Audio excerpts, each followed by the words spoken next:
নবী সাল্লাল্লাহু আলাইহি ওয়াসাল্লাম বলেছেন যে এই দোয়া পড়ার পরে যদি কেউ সকালে পড়ে রাত্রের আগে মারা যায় জান্নাতে চলে যাবে।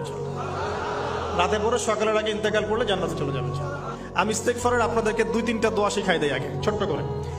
1 নাম্বার, যারা একটু পড়াশোনা করেন মাশাআল্লাহ তারা এইটা পড়বেন, সাইয়্যিদুল ইস্তেগফার। সাইয়্যিদুল ইস্তেগফার আমার সাথে বলবেন, আল্লাহুম্মা আনতা রাব্বি লা ইলাহা ইল্লা আনতা খালাকতানি আনা আবদুক ওয়া আনা আলা আহদিক ওয়া ওয়া'দিকা মাসতাতা'ত আউযু বিকা মিন শাররি মা সানা'ত আবু'ু লাক বিনি'মাতিকা আলাই ওয়া আবু'ু বিযানবি ফাগফিরলি ফাইন্নাহু লা ইয়াগফিরু যুনুবা ইল্লা আনতা। এই যে আমরা গত লেকচারে বলেছিলাম যে আমাদের ইবাদতগুলো অন্তঃশ্বাস